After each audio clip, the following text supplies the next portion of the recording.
Fala pessoal, espero que todos vocês estejam bem. Sejam bem-vindos a mais um episódio da nossa série Estude Viva no nosso canal do Centro Espírita Allan Kardec. No vídeo de hoje nós estaremos comentando o capítulo 24 dessa obra, que aqui neste vídeo tomamos a liberdade de intitulá-lo Pela Caridade Uniremos com Deus.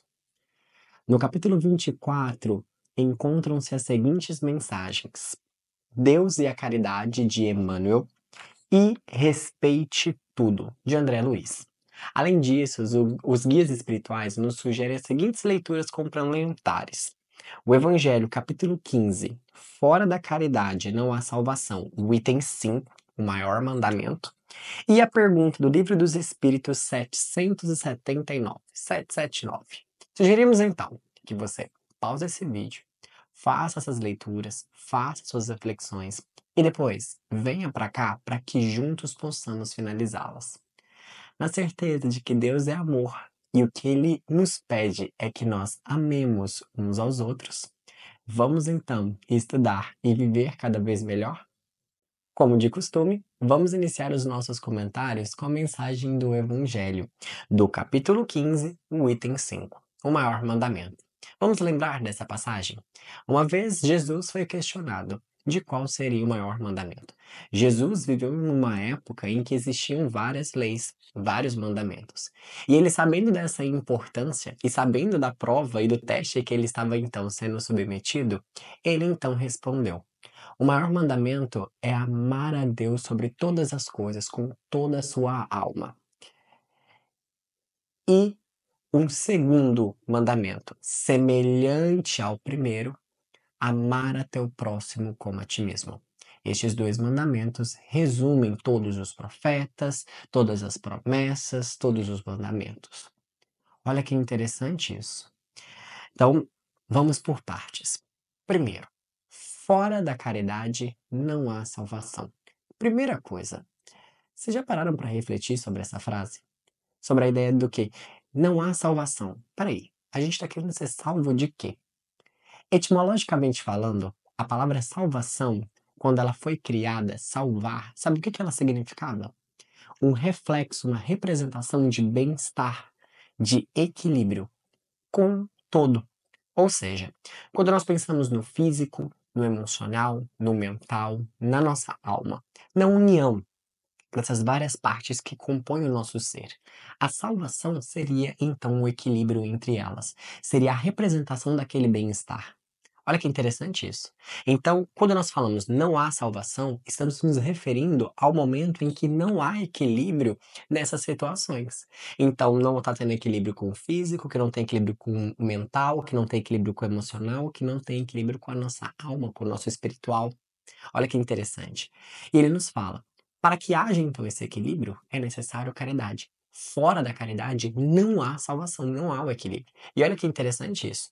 Nós vimos em vídeos anteriores que a caridade é o quê? A prática do amor. É o amor, é o exercício desse amor, é o exercício de fazer o bem, seja para conosco, para com o próximo, para com o universo, para com Deus.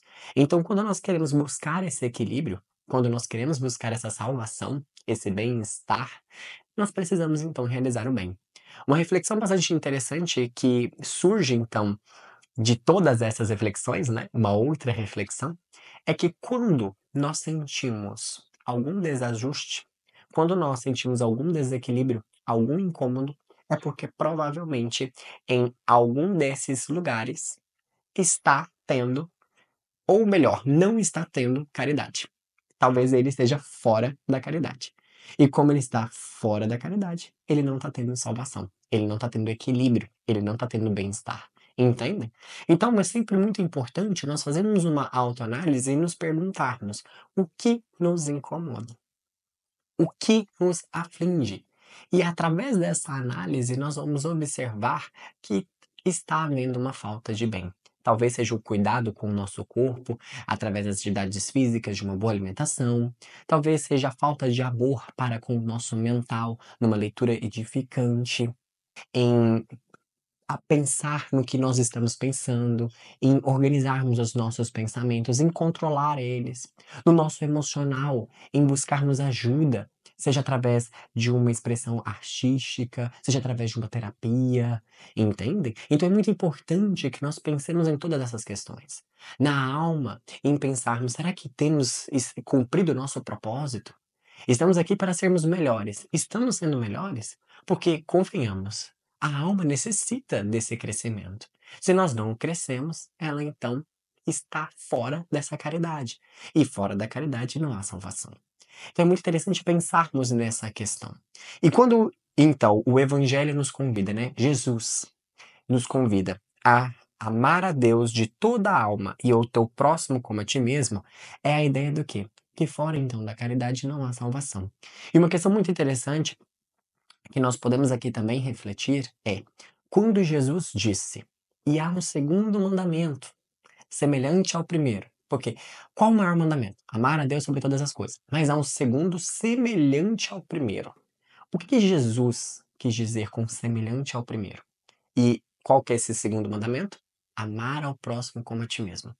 Porque poderia ter uma dúvida de interpretação no seguinte sentido: ah, então primeira coisa é amar a Deus. Então vou amar a Deus e o próximo fica em escanteio ali. Ele fala: o segundo mandamento é semelhante ao primeiro. O que que isso quer dizer? Não tem como amar a Deus se nós não amarmos o próximo. E mais do que isso, não tem como amar o próximo se nós não amarmos a nós mesmos. Então é necessário amar a nós. Amando a nós, o ser humano consegue amar o próximo e amando o próximo, ele ama a Deus. Amando a natureza, os animais, a criação, ele faz parte de um todo, ele se integra naquilo ali. Ele vem para cá e cumpre o papel que Deus o pede. Então, quando nós pensamos na união com Deus, nós pensamos em quê? Em fazer aquilo que ele nos pede, que é então amar. E amá-lo é justamente fazer o bem que nós pudermos para nós, para o próximo, para o todo. Então, olha que interessante. Jesus foi muito sábio quando ele nos disse o segundo mandamento semelhante ao primeiro, para que não tivesse dúvida de interpretação e para que ninguém chegasse e pensasse: ah, então eu vou amar Deus primeiro e meu próximo depois eu pensei em amar o próximo. Ele fala: não tem como. Então, o maior mandamento: amar a Deus sobre todas as coisas e ao próximo como a ti mesmo. E assim resumimos então a ideia. Interessante, não? E aí vem aquela questão: tudo bem, João, no ponto teórico interessante, mas eu tenho dificuldade de colocar isso em prática. Aí vem a pergunta de 779 do Livro dos Espíritos a nos fazer uma indagação bem interessante. Allan Kardec nos coloca: a força para que o ser humano melhore está dentro dele ou o progresso é fruto do ensinamento? Resposta: o ser humano progride por si mesmo. A força do progresso está no ser humano. Ué, mas a pessoa não evolui pelo ensinamento? Olha que questão interessante.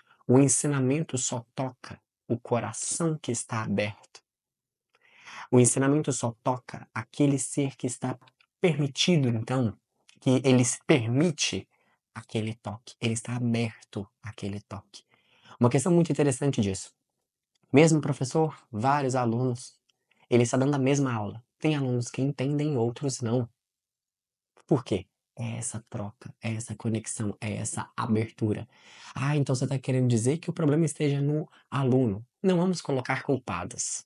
Esqueçamos os culpados. Mas um ponto muito interessante dessa analogia que estamos aqui fazendo para entendermos melhor. Pode ser que aquele professor não está tendo habilidade para conectar com aquele aluno. Ou pode ser que aquele aluno não esteja tendo a habilidade para conectar com aquele professor, entendem? Em outras palavras, a força sempre parte do ser humano. Vimos isso em estudos anteriores e convém também aqui repetir. O ser humano não muda de fora para dentro, ele muda de dentro para fora.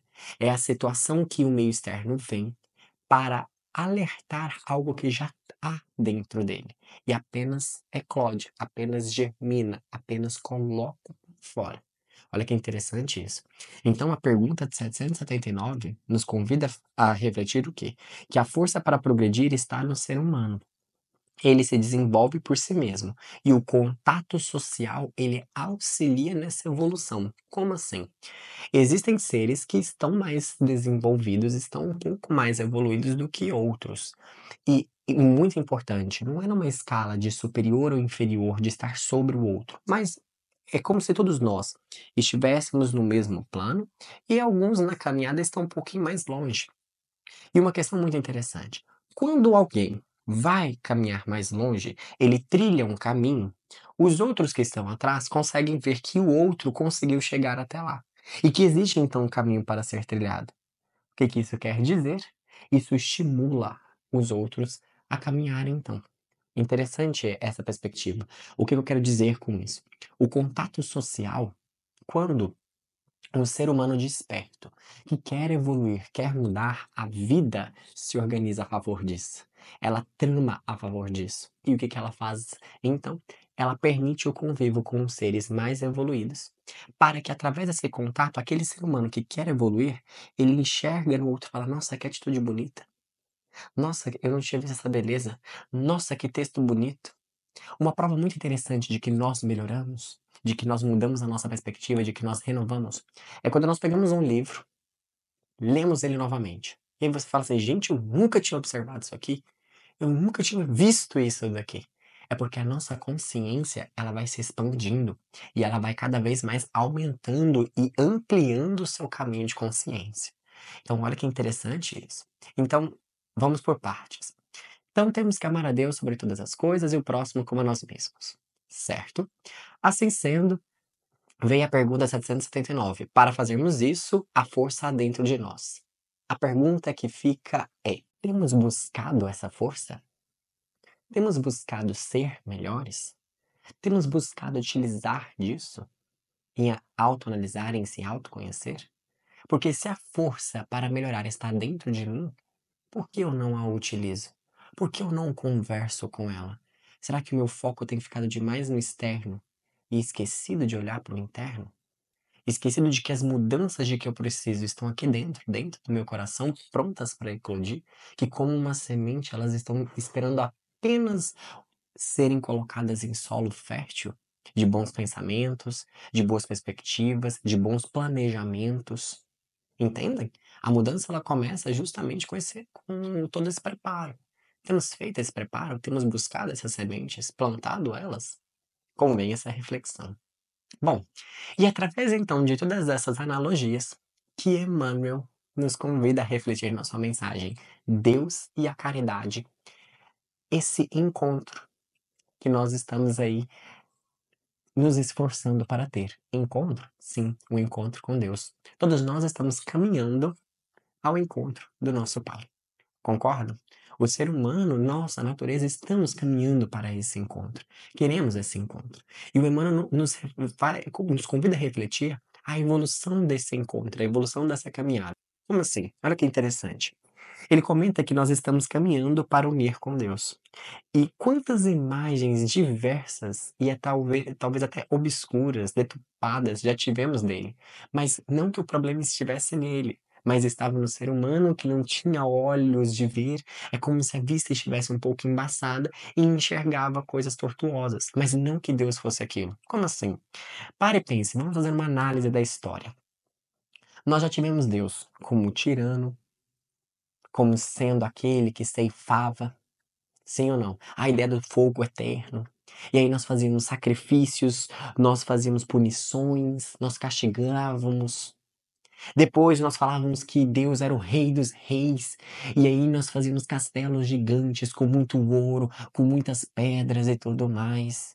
Porque se ele era o rei dos reis, eu ia construir coisas muito grandes para então exaltar essa grandeza dele. Entende? Então nós fomos assim. E à medida que o ser humano foi então evoluindo, que a sua consciência foi despertando, que ele foi começando a olhar para dentro de si, em que a sua alma foi observando que nunca foi, que a grandeza verdadeira nunca estava no tamanho do ter, mas no tamanho do ser, de valores, de virtudes, daquele que trabalha em silêncio, daquele que espera por todos, que é misericordioso com todos. E à medida que essa alma foi então expandindo, chegamos hoje num momento em que estamos começando a compreender que Deus é amor. E o que ele então nos pede? Que nós amemos. E aí, tá, Deus nos pede então que nós o amemos. Como? Emmanuel nos comenta. A verdadeira união com Deus se dá então através do bem, socorrendo os necessitados, tanto fisicamente quanto mentalmente, espiritualmente, dando esperança aos tristes, trazendo alegria em momentos difíceis, trazendo discernimento para alguém que no momento está um pouco desatinado e não consegue então fazer.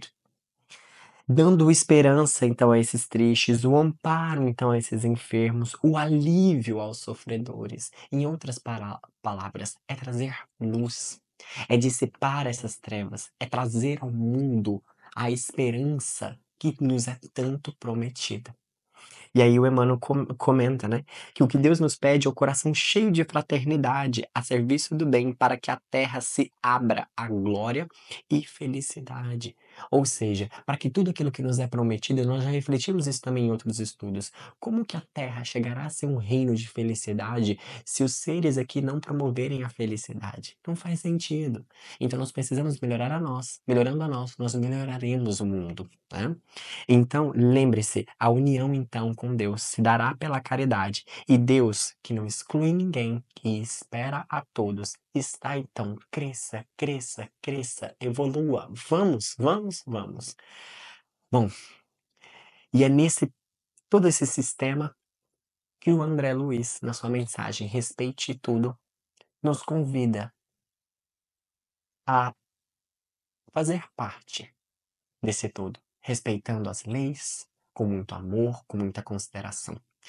E é pensando nessa perspectiva que nós aqui gostaríamos de ler a mensagem do André Luiz, linha por linha, para que então a gente possa finalizar essa ideia e entender e colocar dentro do nosso coração que essa união com Deus, ela se dará através da caridade, do exercício do amor, do exercício do bem.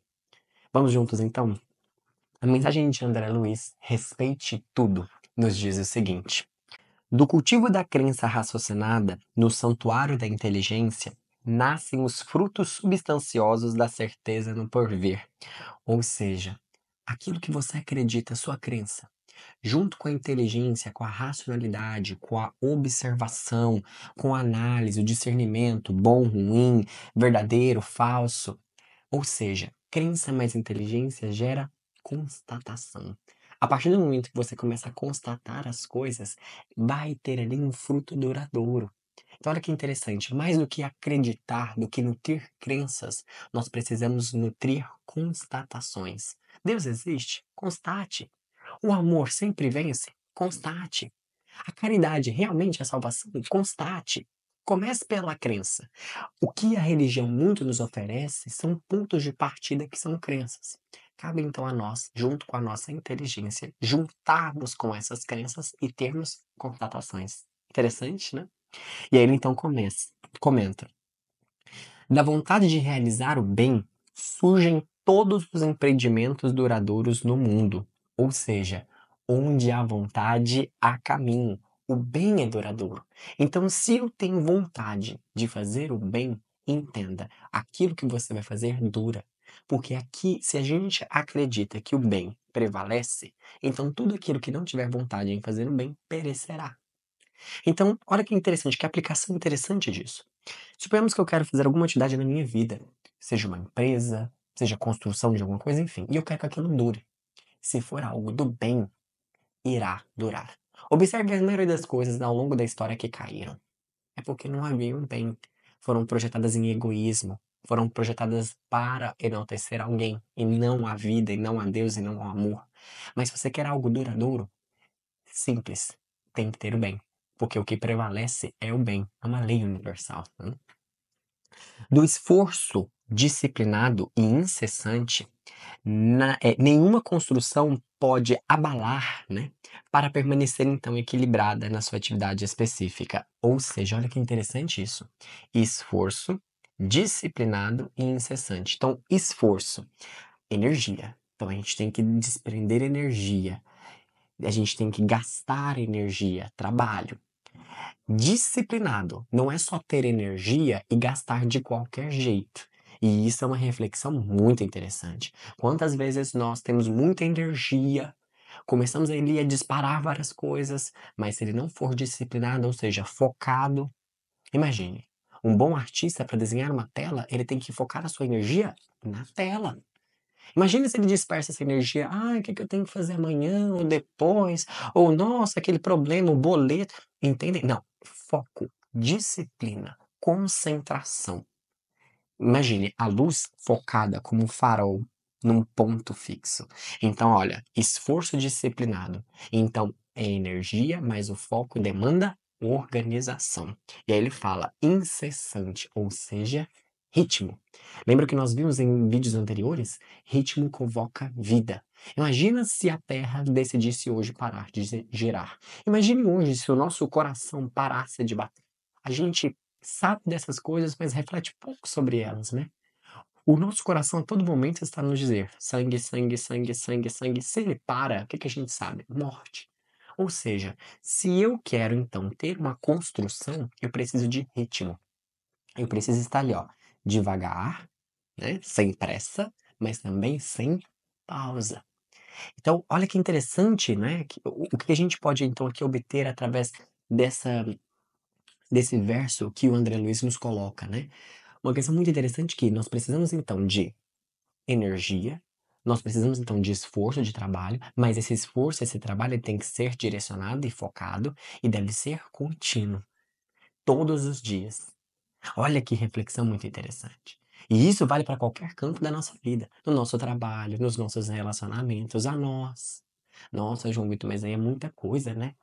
Devagar, sem pressa. E à medida que as necessidades forem surgindo, vamos colocando ali, coloca um pouquinho aqui, coloca um pouquinho aqui, e isso a gente vai então conseguindo administrar. Interessante, né? Ele então continua. Dos sinais vivos e puros da fraternidade, no próprio semblante, ninguém pode fugir se deseja alcançar a alegria real.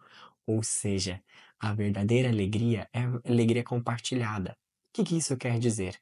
A pessoa que realmente vai se sentir feliz é aquela que vê o outro feliz, porque ela então se sente útil. Da busca criteriosa do conhecimento, promana a atualização e competência do trabalhador, ou seja, discernimento, ter espírito de aprendiz. Eu não sou o dono da verdade.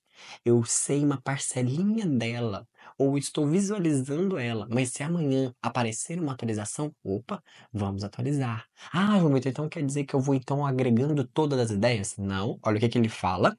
Busca criteriosa do conhecimento, atualização e competência do trabalhador. Então, eu tenho que ter discernimento. Eu tenho que saber analisar. Isso aqui é bom, isso aqui é ruim, mas chegou uma informação nova, eu não vou rejeitar, eu vou analisar. Lembram-se? Tese, antítese, síntese. Então eu faço uma síntese. Lembra? A gente não é aquilo que a gente consome, a gente é aquilo que a gente assimila. De novo, pega um prato de comida, comeu, tudo aquilo vai para o nosso corpo? Não. A gente digere, digere, digere, digere, pega os nutrientes e o que não é bom, a gente descarta. A mesma coisa. Mas aí então eu vou ser um aprendiz eterno. Exatamente. A eternidade é para isso. Aquele que se acha dono da verdade, que sabe aquilo, ele não tem a possibilidade de acrescentar nada a mais naquilo. Ele então se limita. Então, o que ele nos convida é sempre estar disposto a atualizações, a novas perspectivas, a novas formas de pensar. Em outras palavras, ter ânimo de ser sempre aprendiz. Da utilização da hora presente em movimento digno da utilização da hora presente em movimento digno decorrem a segurança e a tranquilidade merecida nas horas próximas. Ou seja, utilização da hora digno. Como assim? A construção gera uma obra. Então, se você tem ali a utilização digna e você constrói algo, quando você visualiza, você fala: meu descanso agora é merecido. Como é bom você deitar a cabeça no travesseiro e falar: o dia de hoje foi legal. Eu me desenvolvi, eu ajudei o próximo, eu ajudei no dia de hoje as pessoas a caminharem um pouquinho mais ao encontro, ao nosso Pai. a Deus. Olha que interessante isso. E ele fala: essa segurança, essa tranquilidade, ela vem justamente de você pensar: tinha a obra, foi feita, ela tá ali. Amanhã, como eu sou um obreiro, sou um aprendiz, construirei outra obra. Irei aprender mais, irei construir novas coisas, e assim por diante. Olha que bonito isso no aspecto da alma, né? O ser humano que tem o ânimo de aprendiz, o ânimo de obreiro, e sai aí a construir coisas do bem, serão então todas duradouras. E pensando então no seu próximo. Interessante essa perspectiva, não? Da fixação do mal no leito da estrada derivam-se todas as frustrações e todas as dores que perturbam a marcha do caminheiro. Ou seja, todo o sofrimento que nós temos, se nós lembrarmos lá da mensagem do Evangelho, fora da caridade não há salvação. Então, o contrário de salvação, pela etimologia, seria justamente o sofrer. Ou seja, todo o sofrimento que nós temos vem justamente de algo que nós não estamos cumprindo, do distanciamento da lei, que é a lei do amor, que é a lei do bem. Então, quando o sofrimento bater em nossa porta, fazer uma autoanálise e pensar aonde eu estou tendo falta de caridade, falta de amor, falta de bem. E por isso que o André Luiz nos fala: da fixação do mal no leito da estrada derivam-se todas as frustrações, ou seja, o nosso sofrimento vem do desvio da lei do amor, da lei do bem. E olha que interessante que é isso, né?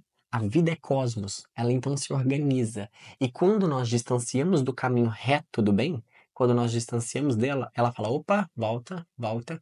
Imagina se não tivesse esse sofrimento. Imagina se não tivesse nada que alertasse a minha consciência que eu estou desviando do meu propósito. Eu continuaria nesse desvio e nunca mais voltaria ao caminho correto.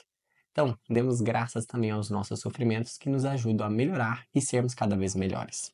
E aí ele então finaliza: a vida constitui um encadeamento lógico de manifestações e encontramos em toda parte a sucessão contínua de atividades com a influenciação recíproca entre todos os seres, salientando-se que cada coisa e cada criatura procedem e dependem de outras coisas e das outras criaturas. Assim, respeite tudo. Ame a todos e confie sempre na vitória do bem, para que você possa manter os padrões da verdadeira felicidade no campo íntimo, dentro do campo ilimitado da evolução. Ou seja, a vida, essa oportunidade, é todo um encadeamento, um entrelaçamento entre os seres. Apesar de todos nós termos livre-arbítrio, somos interdependentes. Quando um ser humano sofre, todos nós sofreremos. Quando um se alegra, nós alegramos com ele, estamos conectados. Assim sendo, não vamos deixar que situações difíceis apaguem a nossa luz interna. Vamos acreditar no bem. Vamos acreditar que é necessário trazer então à tona. É necessário que aquilo que o outro faz a mim, que eu faça a ele com amor. Que eu então acredite no amor, que eu acredite então no bem, que eu entregue cada vez mais luzes nesse mundo. Porque entendam, se há sombra no mundo, é porque então está tendo a ausência de luz a dissipar essas sombras. Sejamos então bálsamos disso. E como que faremos isso? Respeitando. Respeitando a lei do bem. Mais do que acreditando, é constatando ela. Então convém a reflexão. Eu acredito no bem? O que é o bem? Aonde é que ele está? Como que ele funciona? E é através dessa reflexão, dessa análise, que nós vamos conseguir então ser seres humanos cada vez mais conscientes da necessidade de fazermos o bem e da necessidade então de sermos cada vez melhores. Bom, eu espero que essas reflexões tenham te trago boas sementinhas, que possamos juntos então cultivá-las em nossa alma e possamos ser então ali cada vez seres mais evoluídos. Um beijo no seu coração e te vejo então no próximo vídeo.